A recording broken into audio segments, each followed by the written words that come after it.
Our closing keynote for the evening is former Secretary of the Department of Homeland Security, Michael Chertoff. As Secretary from 2005 to 2009, Michael Chertoff led the country in blocking would-be terrorists from crossing our borders or implementing their plans if they were already in the country. At Chertoff Group, Mr. Chertoff provides high-level strategic counsel to corporate and government leaders on a broad range of security issues, from risk identification and prevention to preparedness, response, and recovery. He also provides within this advice aspects of risk identification, how they might impact cyber and the issues companies make in the cyberspace domain. Before heading up the Department of Homeland Security, Mr. Chertoff served as a federal judge on the U.S. Court of Appeals for the Third Circuit. Earlier, during more than a decade as a federal prosecutor, he investigated and prosecuted cases of political corruption, organized crime, corporate fraud, and terrorism, including the investigation of the 9/11 terrorist attacks. Secretary Chertoff, thank you for being our last and very important keynoter for the evening.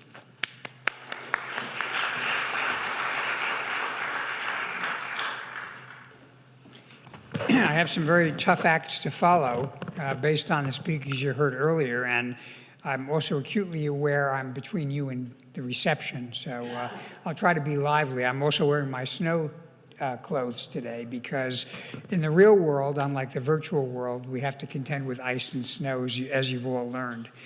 Well, this topic is one that's very stimulating, very important. The world has been transformed by the internet, but I want to be clear to frame the problem more broadly than the internet. The internet is a way of transmitting information. But in reality, what's occurred in our society is much more profound. It's a data revolution. It's a data revolution both in terms of the quantity of information that is maintained, collected, and retained. It's a data revolution in terms of the way in which that data can be analyzed and therefore monetized or capitalized on in some way.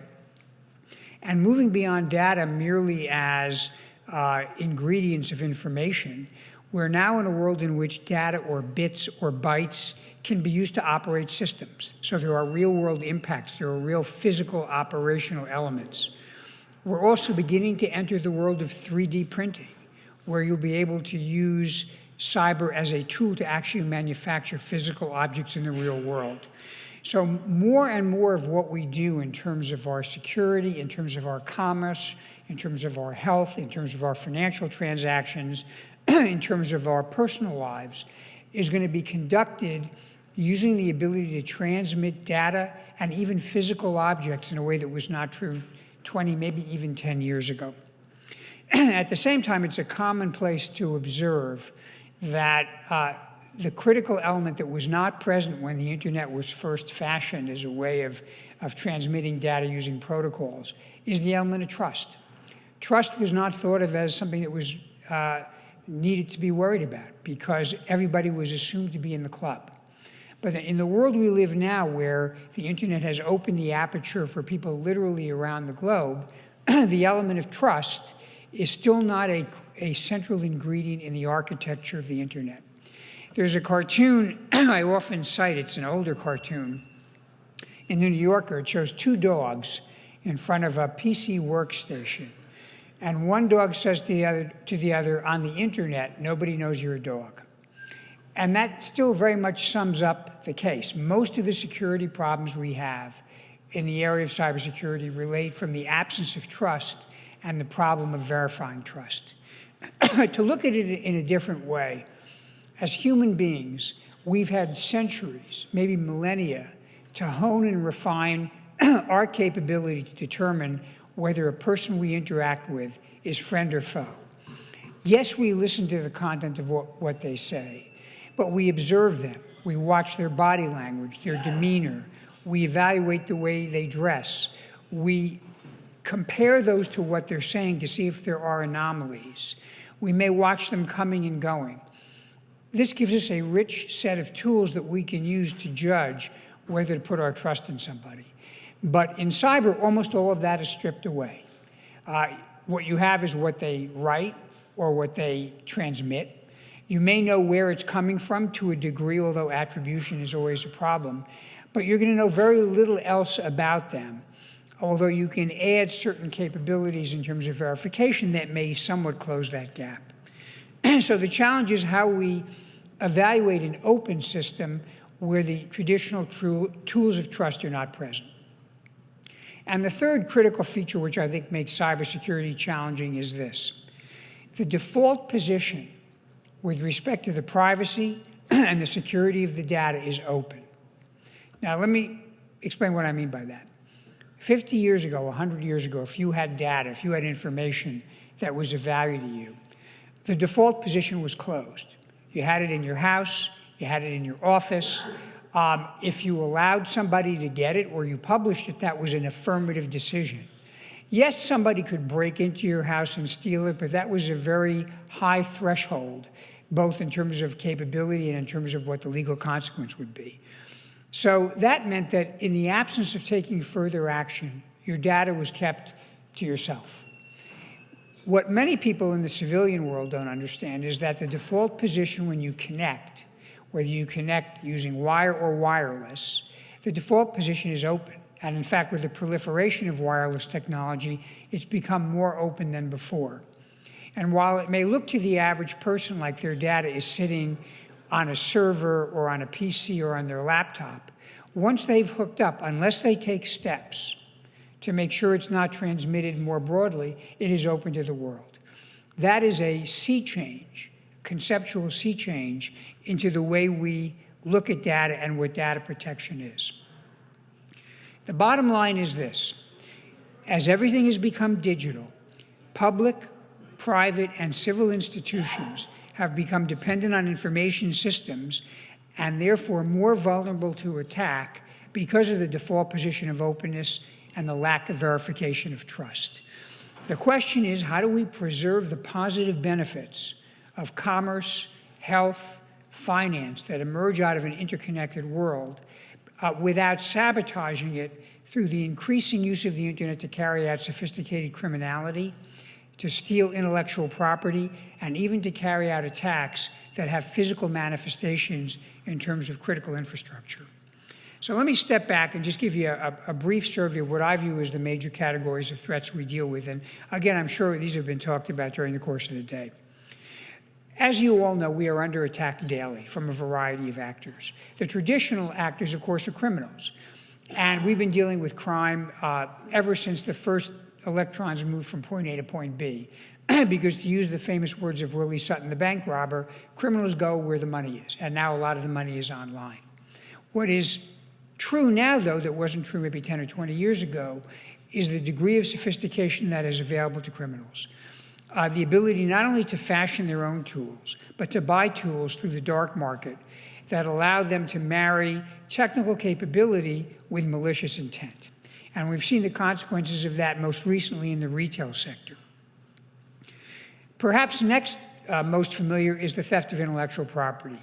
And as you know, there have been now widely documented examples of nation states stealing intellectual property, sometimes by having people do it through the old-fashioned means of sending human beings in, but often because of what they can get online or what they can persuade people to allow to come into their networks by tricking them or by luring them into logging onto a site that's infected. This is not just another form of criminality because it affects the competitive position of companies that invest in research when they have to compete with those who don't have to make that investment. Two other areas, though, are becoming, I think, even more concerning. One is the rise of hacktivism, the use of the internet as a way of ideologically attacking people with whom you disagree by attacking their ability to speak or by embarrassing them or humiliating them.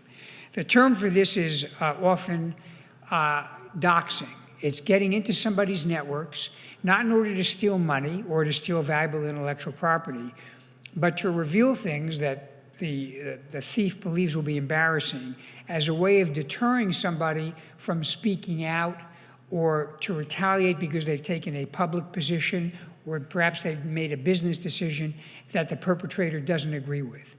Now, when we talk about the issue of free speech and the right to speech on the internet, consider that this kind of tactic and technique threatens free speech, because what you're really doing is you're penalizing people for speaking, if you disagree with them, using that vulnerability as the vector of attack. And finally, and most concerning, are the number of attacks that actually have a physical impact on the world. We know in 2012 there was an attack on servers and workstations for the Saudi oil company Aramco, which resulted in the destruction of a lot of data and a lot of machines. There was a similar attack with respect to a natural gas company in Qatar. In 2013, according to U.S. government figures, there have been 260 separate cyber incidents involving attacks on critical infrastructure, many of them being attacks on energy. These haven't necessarily resulted in disruption or destruction, but they certainly raise the capability of that. We also know that there have been attacks overseas. We know that Estonia was attacked in 2007, an effort made to shut down their government operations and their financial system. We know in 2008, when the Russians invaded Georgia, that invasion was accompanied by cyber attacks aimed at a command and control system. There were reports in the news today, I can't verify them, but they were widely reported that in the Ukraine right now, there were interferences with communications among members of the parliament, perhaps caused either by a network intrusion or by Russian-made equipment that was installed in the telecommunications that suddenly became a disruptive force. We know terrorist groups have articulated the desire to hurt Western countries, either because it's part of their ideology or because it's retaliation against what they see as pressure, for example, against Iran or North Korea. So these threats are multiplying and they're intensifying. But as they say in the advertising trade, wait, there's more. And I think this is really the next great frontier of cyber threats and the thing that we need to take a great deal of care about. And this has to do with the so-called Internet of Things. As you know, much of the push now in technology, and if you paid attention to the recent Consumer Electronics show in Las Vegas, much of the focus is on, quote, smart devices. I don't just mean your phone. I mean the electric grid with your thermostat, your watch, your glasses. For some reason, people seem to think we want a smart toothbrush that is connected to the internet and will tell us whether we brushed enough strokes in a particular part of our mouths. We are talking about smart automobiles. We've heard people discuss the possibility of drive-by-itself automobiles. And of course, airplanes, medical devices are increasingly not only automated and computerized, but hooked up either through wire or wirelessly to sensors or other devices, all in the interest of greater efficiency.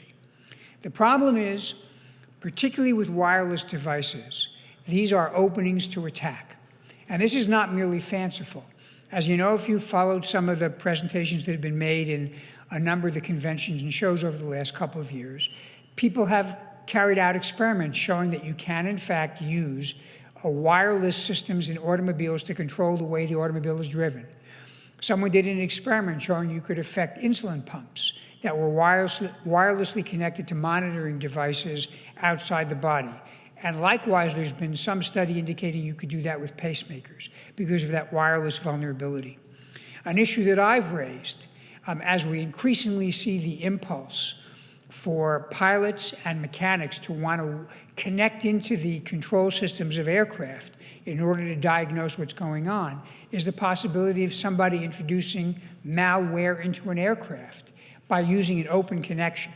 Now, I understand that many people say, look, our critical systems are disconnected from the outside. They're not connected to the internet. They're not wireless. I wish I had a nickel for every time I've gone into an enterprise and heard them tell me, we are totally disconnected in our critical systems, and then when they find a piece of malware, they realize they weren't totally disconnected. One enterprise that happens to be headquartered locally suffered a persistent, serious attack, which they discovered ultimately entered through the thermostat in a remote building, thereby circumventing their defenses. As we get into the Internet of Things, and as more and more people connect up using devices that used to be, quote, dumb and mechanical. The consequences will be greater in terms of loss of privacy, loss of critical data, and potentially opening up the aperture for people to interfere with basic functions, like our electric grid or our energy grid, like our medical devices, like our transportation or our medical systems. The key is these must, A, be designed so we're thinking about these issues, and second, we need to be thinking internationally about how we put certain things off limits. Finally, let me step back and maybe move from the very microscopic to the more macroscopic in terms of two different sets of challenges I see ahead of us, again, global challenges. One, of course, is how we define warfare in an age where cyber can be yet another domain of fighting.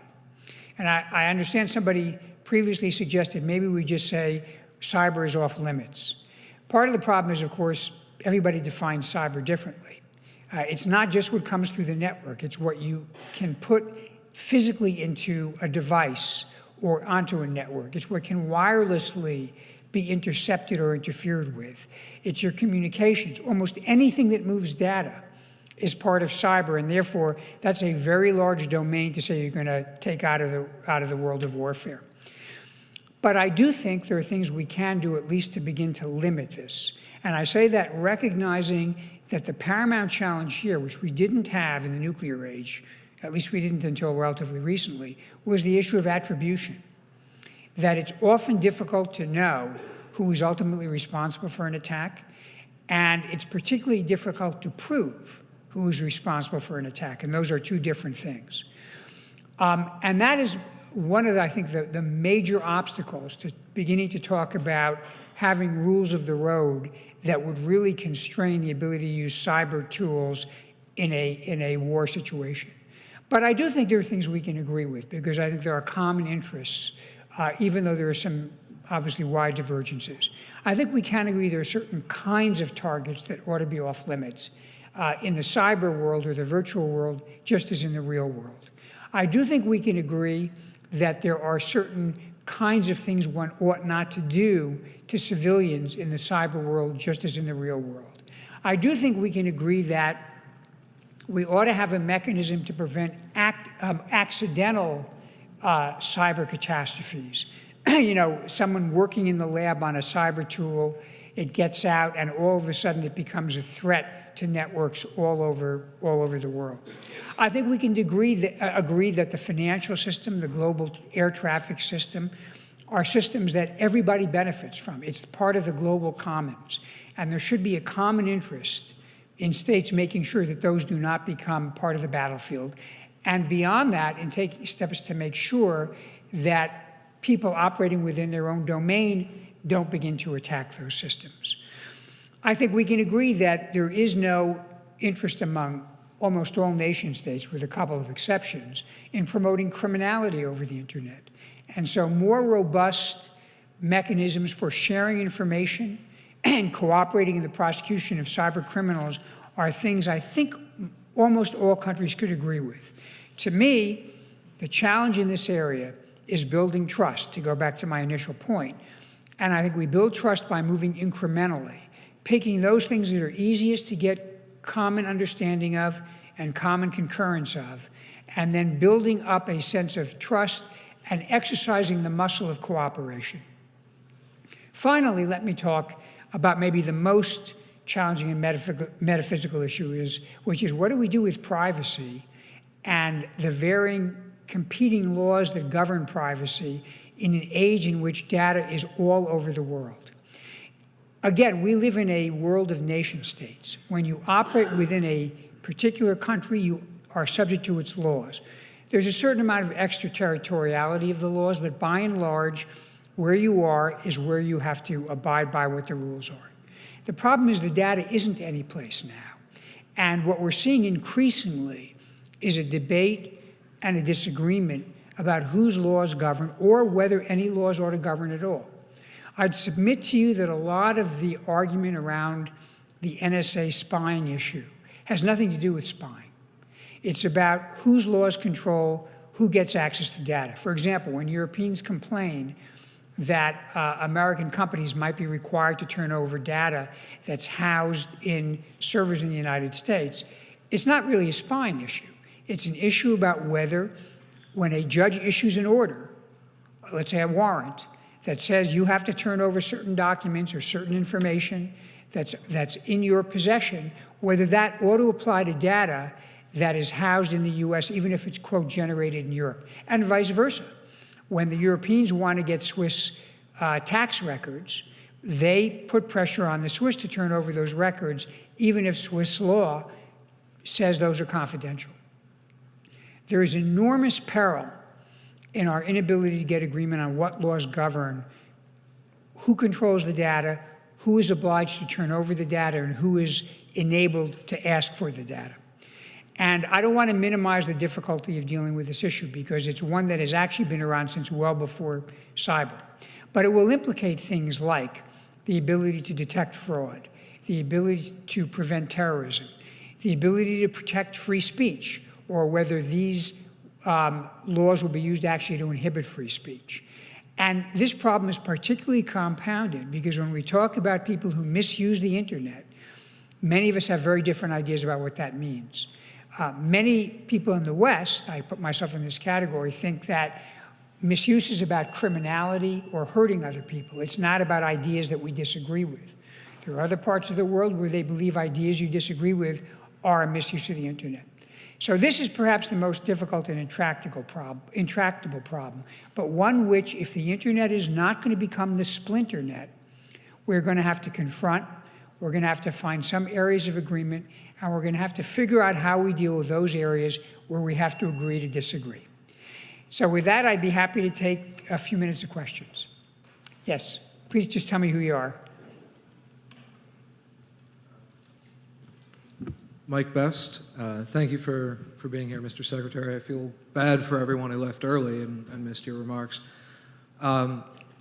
You mentioned several ways that I think most of us have heard about that cyber attacks have evolved recently, such as cars being able to be hijacked and insulin pumps, et cetera.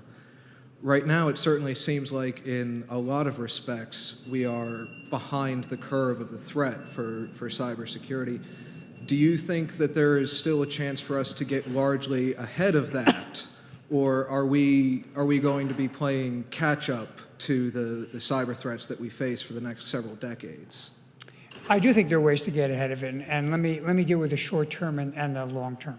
I think in the short term, there are people who are working to counteract this, and I think if you make the right investments and you get the right guidance, you can't eliminate the risk, but you can't eliminate risk in any field of life. Right. You can reduce it and you can mitigate it, and I think there are short-term steps that can be taken in that respect. I'm also pleased to see that now, which was not true, by the way, 5 years ago when I spoke about this, people are actually investing in cybersecurity, and that means you're going to get innovation and ingenuity. In the long term, I suspect there'll be game changers. I'm not technical enough to fully explain this to you, but I know there are conceptual ways of thinking about the way we manage data, how we wrap the data, right, so as to create levels of protection that would not be vulnerable to what we have now, which is when you get into what someone described as the M&M theory of defense, hard candy outside, soft center. Yeah. I think there may be ways to deal with the data that will ultimately counteract that. That's not a tomorrow thing, right, but I think we could yet see a conceptual breakthrough in that area as well. All right. Thank you, sir.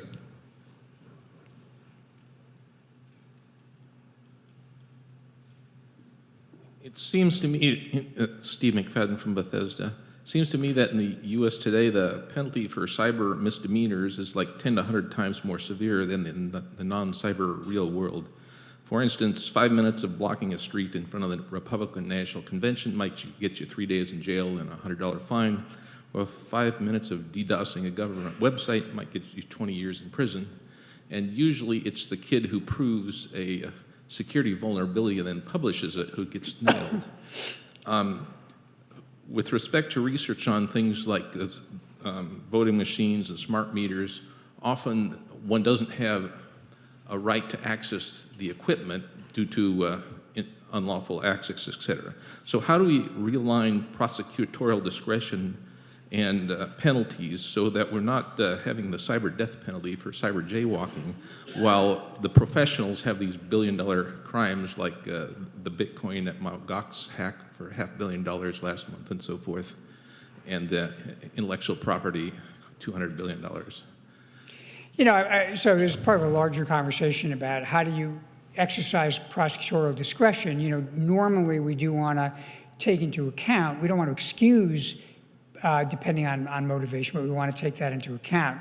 I actually think the problem is on the end of the people who get away with serious attacks or serious damage over the internet and wind up either not getting prosecuted because we can't get them because they're in a safe haven someplace, or we wind up having difficulty proving it.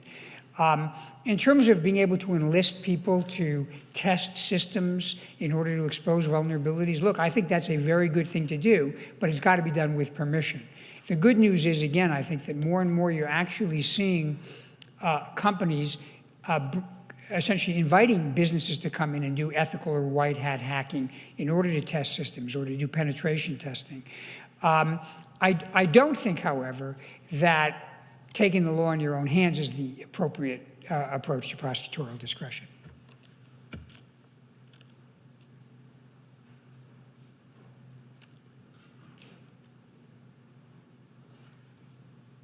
Hello, Secretary. My name is Franz Hartl. I'm the digital manager for the School of Foreign Service. My question for you is, I agree with you that trust is a huge issue on the internet, and I think it's been fundamental. So one of the things that the internet has kind of done to validate trust is to have openness and transparency on a fundamental level, and that's how it's been resolved. How do we build trust when you have issues where some things have to remain secret, and you have this convention? There's a large belief that there's no possibility that you could have this security through obscurity. So how do we manage that tension? Well, yeah, that's a challenging area. I would say that I understand the argument, and there's a lot of merit to it, that when you're architecting a system, when you're creating an operating system, that openness actually creates a more robust sense of security because people understand the basic architecture. I don't know that translates into the fact that every individual piece of data ought to be open. But I mean, I'll give you an example of where the duality of openness and anonymity works in a trust area. And I'll take a simple analog example, caller ID. So when they first created caller ID, the thought was, great, I get to see who's calling my telephone. If I don't want to hear from them, I'm not going to pick up the phone. But then some people said, well, supposing it's a hotline or there's a circumstance where a person wants to be anonymous. Shouldn't they have a right to be anonymous? And therefore, isn't caller ID going to strip away anonymity? Now, those would seem to be irreconcilable positions.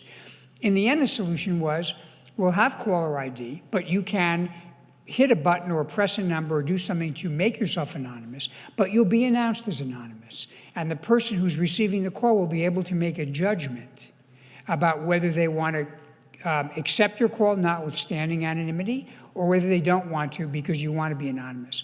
So that's an example in which both sides in a transaction have the capability of making a judgment without compromising openness or secrecy, but yet each gets to make the decision as to which they want to opt out before they make that handshake of trust. And without suggesting it's as simple as that in the world of the internet, I do think there are ways we could architect the system to allow people to make that choice. And I would say choice is really fundamental as an element of trust.